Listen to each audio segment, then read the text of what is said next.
আমার লাইফে first tuition আমি যে স্টুডেন্টকে করাই, ও কখনো পরীক্ষায় ফুল অ্যান্সার করতে পারতো না। এই কথাটা যখন ও আমাকে বলে, আমি খুবই সারপ্রাইজড হই। যদিও আমি নিজে জেনারেল ম্যাথে 9 নাম্বার ছেড়ে আসছি এসএসসি পরীক্ষায়, এবং বায়োলজিতে প্রায় 3 নাম্বারের মতো আমার ছাড়া লাগে। বাট থ্যাঙ্কস গড, আলহামদুলিল্লাহ আমি খুব ভালো রেজাল্ট করি, সেখান থেকে স্কুলের ছেলেদের মধ্যে ফার্স্ট হই এবং নটরডেম কলেজে চান্স পাই। বাট আমার ওই স্টুডেন্ট জিপিএ 5ও পায় না। আনফর্চুনেটলি ওর রেজাল্টটা আসে 4.83। এবং তোমরা রেজাল্ট শুনে সারপ্রাইজ হবা, ওর সায়েন্সের সব সাবজেক্টে এ প্লাস আছে, কিন্তু জেনারেল সাবজেক্টের নাম্বার 70, 75 এগুলোতে আটকানো। কেন? একটাই কারণ, ও কখনো ফুল অ্যান্সার করতে পারতো না, অলওয়েজ নাম্বার ছেড়ে আসতো। অ্যান্ড দ্যাট ইজ ওয়াই আমি তোমাদেরকে অলওয়েজ বলি, এনি হাউ, এনি হাউ তুমি ফুল অ্যান্সার করে আসো। লাগলে তুমি উত্তর ছোট করে লিখো, বাট এনি হাউ তুমি ফুল অ্যান্সার করে আসো। কখনোই পরীক্ষায় নাম্বার ছাড়া যাবে না। কারণ উত্তর ছোট করে লিখলেও তুমি কিছু না কিছু নাম্বার পাবা, অ্যাভারেজে একটা ভালো মার্কস চলে আসবে। কিন্তু তুমি যদি নাম্বার একেবারে ছেড়ে আসো, সেখানে আসলে পাওয়ার আর কোনো আশাই থাকে না। কারণ তুমি নিজেই অ্যান্সার করো নাই, তুমি নিজেই স্যারকে ডিক্লারেশন দিয়ে আসো, স্যার আমি জিরো পাওয়া ডিজার্ভ করি, মানে স্যারকে নাম্বার জাস্ট কপি দাও নাই। তাই এনি হাউ চেষ্টা করবা ফুল অ্যান্সার করে আসার জন্য।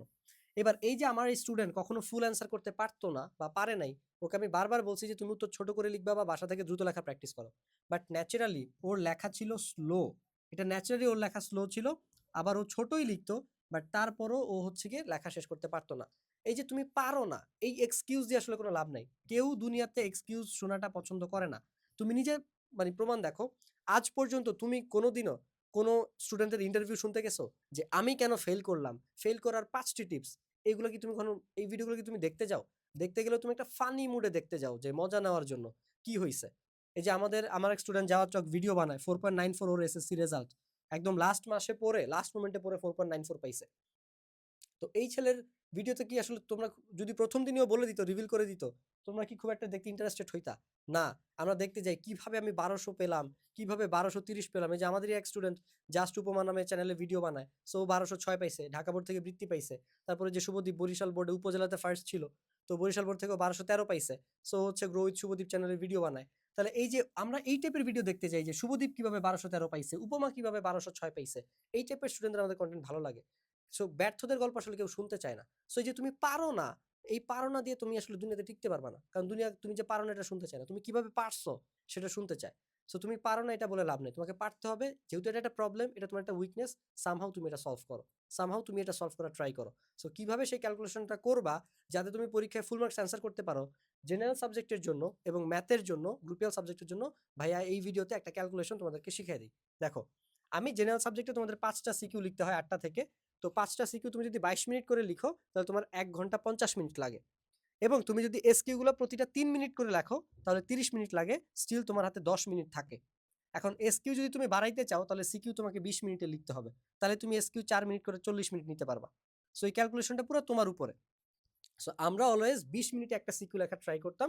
সো তুমিও এভারেজে 20 মিনিট করে যদি একটা সিকিউ লিখো, এখানে 1 ঘন্টা 40 মিনিট আসে। আর এখানে যদি তুমি 4 মিনিট করে একটা সিকিউ লিখো, তাহলে হচ্ছে 40 মিনিট আসে। তাও 2 ঘন্টা 20 মিনিট, তোমার হাতে 10 মিনিট থাকে। এই 10 মিনিট তুমি কাজে লাগাবা বেসিক্যালি রিভিশনের জন্য, বা এমনি খাতা মার্জিন করতে করতেই টাইম চলে যায় আসলে। ঠিক আছে, খাতা মার্জিন করা হাবিজাবি করতে করতে টাইম চলে যায়। সো এই 10 মিনিট তুমি কখনো হিসাবই করবা না। এটা বোনাস থাকলে আমি লাস্টের দিকে বড় করে লিখবো। থাকলে বোনাস, তুমি অলওয়েজ 2 ঘন্টা 20 মিনিটে যদি আড়াই মিনিট মানে 1.5 ঘন্টা, যেহেতু আড়াই ঘন্টা আমাদের পরীক্ষা, 30 টাইম সিকিউ 30 মিনিট, বাকি আড়াই ঘন্টা তোমার হচ্ছে এগুলো লিখতে হয়। সো এইভাবে তুমি জেনারেল সাবজেক্টের ক্যালকুলেশনটা করবা, যে আমি প্রতিটা সিকিউ 20 মিনিটের মধ্যে লেখা শেষ করব, এবং এসকিউ গুলো 3 থেকে 4 মিনিটের মধ্যে শেষ করার ট্রাই করব। কারণ এসকিউতে খুব বেশি লেখার তো প্রয়োজন নেই, তোমার 2 মার্কের এসকিউ। তুমি কি লিখবা? প্রথম লাইনে একটা ব্যাখ্যা লিখে দিবা, যে ডিরেক্ট উত্তরটা লিখে দিবা, দেন পরের 3-4 বাক্যে সেটা ব্যাখ্যা করবা, বা সর্বোচ্চ 5 বাক্যে তুমি সেটা ব্যাখ্যা করবা। আর তো ব্যাখ্যা করার আসলে কোনো কিছু নাই।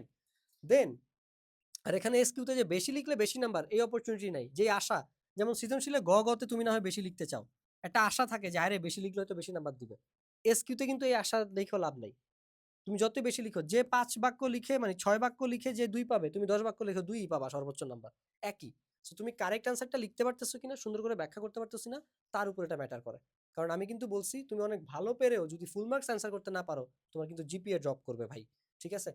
সো এই জায়গাটায় দেখো, এবার প্রশ্ন কঠিন হইতে পারে, এই হইতে পারে, সেই হইতে পারে, মূল্যায়ন কঠিন হইতে পারে, এগুলো কিছুই তোমার হাতে নাই। এগুলো নিয়ে টেনশন করে লাভ নাই। কিন্তু সুন্দর মতো সিকিউ প্যাটার্নে লিখা, টাইমলি লেখা শেষ করা, ভালো প্রস্তুতি নিয়ে পরীক্ষা দেওয়া, এগুলো তোমার হাতে আছে। তোমার এগুলো নিয়ে চিন্তা করতে হবে, তোমার এগুলো নিয়ে ভাবতে হবে। ঠিক আছে? যেহেতু এগুলো তোমার কন্ট্রোলে আছে, তোমার নিয়ন্ত্রণে আছে, তুমি এগুলো বেটার করার চেষ্টা করবা। যে আমি টাইমে লেখা শেষ করতে পারি কিনা? আমি সুন্দর মতো কিভাবে সিকিউ লিখলে, যারা টিম তাণ্ডবে আসো তোমাদেরকে তো ভাইয়া শিখিয়ে দিব। কিভাবে সিকিউ লিখলে ফুল মার্কস পাওয়া যায়, কিভাবে এসকিউ লিখলে ফুল মার্কস পাওয়া যায়। আমার হাতে এগুলো আছে, আমি এগুলো বেটার করার চেষ্টা করব।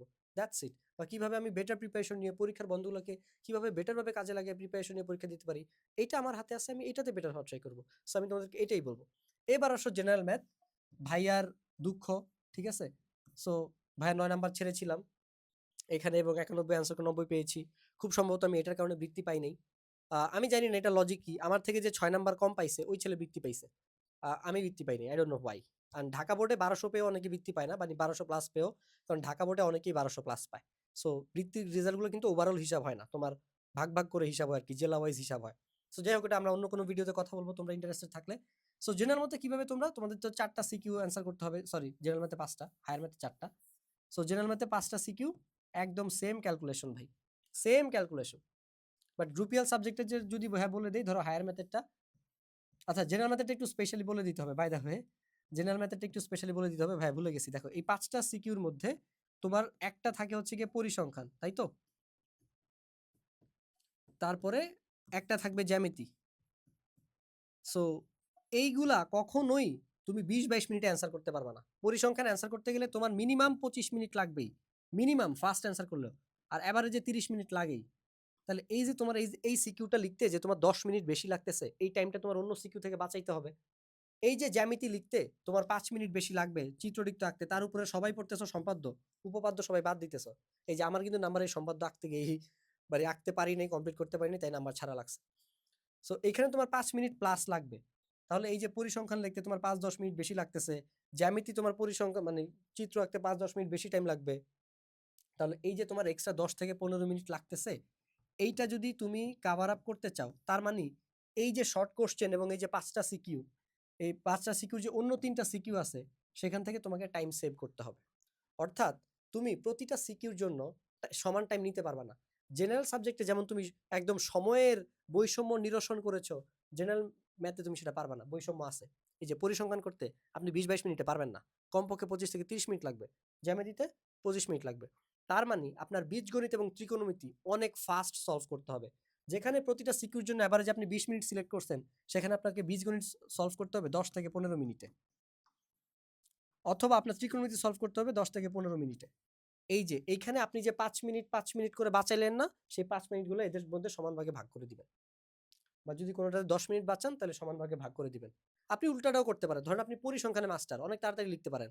বা জ্যামিতিতে মাস্টার, অনেক তাড়াতাড়ি লিখতে পারেন। বরঞ্চ আপনার ত্রিকোণমিতিতে সমস্যা, বীজগণিতে সমস্যা। তাহলে ভালো। এখানে আপনি টাইম সেভ করেন। ১০ মিনিটে পরিসংখ্যান, ও মাই গস! তোমার তো মেডেল দেওয়া উচিত ভাই। যাই হোক কথার কথা।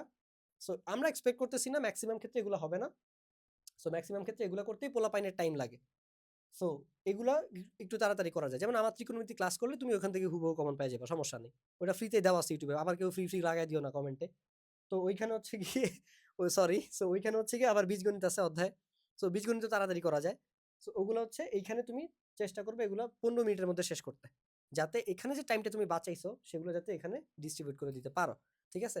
সেম কাজ তুমি গ্রুপিয়াল সাবজেক্টগুলোতেও করতে পারো। গ্রুপিয়াল সাবজেক্টে টাইম পাওয়া যায়। মানে যেটা কেমিস্ট্রি, ফিজিক্সে তোমরা প্যারা খাও কারণ ম্যাথ ঘুরে দিলে পারো না তাই। কারণ ম্যাথ মুখস্থ করে যাও একই টাইপের গুলা। বাট কেমিস্ট্রি, ফিজিক্স, বায়োলজি এগুলোতে মোটামুটি টাইম পাওয়া যায়। একটু বেশি টাইম থাকে আরকি। ২ ঘন্টা ৩৫ মিনিট, আবার একটা সিকিউ কম।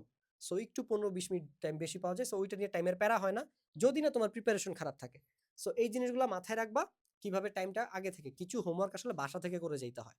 এই যে টাইমের ক্যালকুলেশনটা, এগুলো তুমি পরীক্ষার হলে গিয়ে ভাবতে পারবা না। পরীক্ষার হলে তো লেখার বাইরে কিছু ভাবাই যায় না। সো তোমার এই হোমওয়ার্কগুলো আসলে বাসা থেকে করে যেতে হয়। যেমন প্লেয়াররা মাঠে গিয়ে আসলে পারফর্ম করে। ৬ মারে, ৪ মারে, গোল করে। বাট ফিটনেসের কাজগুলো কিন্তু তারা বাসায় করে বা মাঠের বাইরে করে। ঠিক আছে? সো তোমাদেরও এরকম টাইম ম্যানেজমেন্টের এই যে ক্যালকুলেশন গুলা, এগুলা মাথায় মানে বাসায় করে যাইতে হবে এবং বাসা থেকে মাথায় করে পরীক্ষার হলে নিয়ে যেতে হবে এবং পরীক্ষার হলগুলো এপ্লাই করতে হবে। পরীক্ষার হল হচ্ছে এপ্লাই করার জায়গা। সো এই জিনিসগুলো হচ্ছে গিয়ে তোমরা মাথায় রাখবা যে এই ক্যালকুলেশনগুলো বাসা থেকে ভাইয়া শিখাই দিছি।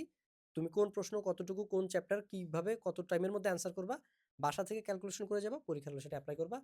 বাট যাই কিছু করো ভাই ফুল অ্যান্সার করো। মানে না, ধরো তুমি প্রশ্ন পারো না, নাম্বার ছেড়ে আসতে হবে, দেখাদেখি করতে পারো না, সেটা আলাদা কথা। কিন্তু পারতেছো বাট লেখা শেষ করতে পারো না, দিস ইজ প্যাথেটিক। এই কাজটা কেউ করো না। প্রয়োজনে কম লিখে হইলেও ফুল অ্যান্সার করো। এন্ড আমার এইচএসসিতেও বৃত্তি মিস গেছে শুধুমাত্র এই বাংলা লেখা শেষ করতে না পারার কারণে। আমি 7 নাম্বার ছেড়ে আসছিলাম। যেই ছেলের টোটাল নাম্বার আমার থেকে কম, আমার ফ্রেন্ডেরই, আমার বেস্ট ফ্রেন্ডেরই টোটাল নাম্বার আমার থেকে কম ছিল, কিন্তু গোল্ডেন পাওয়ার কারণে ও এইচএসসিতে বৃত্তি পাইছে, বাট আমার বাংলাতে মিস গেছে, তাই আমি বৃত্তি পাইনি। চিন্তা করে দেখো, এসএসসিতে আমার থেকে 6, আমার বৃত্তির ভাগ্য কত খারাপ আমার, যে আমার থেকে 6 নাম্বার কম পেয়ে আমার স্কুলে মানে এসএসসিতে আমার থেকে 6 নাম্বার কম পেয়ে বৃত্তি পাইছে, যে সেকেন্ড হইছে সে, আমি ফার্স্ট হয়ে বৃত্তি পাইনি। আবার এইচএসসিতে টোটাল নাম্বার আমার থেকে কম পেয়ে বৃত্তি পাইছে, কারণ তার গোল্ডেন ছিল, আমার গোল্ডেন ছিল না। সো আমার বৃত্তির ভাগ্য এতটাই খারাপ ছিল। So you can fight with luck, but কিছু করার নাই। আহ, যা হাতে যতটুকু আছে অতটুকু আমাদের বেস্ট করার ট্রাই করতে হবে। That's it. সো এই ছিল ওভারঅল ভিডিও। আর টাইম ম্যানেজমেন্ট আরো বেটার হবে যদি তুমি প্রশ্ন হুবহু কমন পাও, আর তার জন্য তোমাকে এনরোল করতে হবে টিম তাণ্ডব, মাত্র 990 টাকায়, সাথে ব্রেন সিক্রেটস ফ্রি, যাতে তুমি বেটার ভাবে পড়া মনোযোগ দিয়ে পড়তে পারো এবং মুখস্থ রাখতে পারো।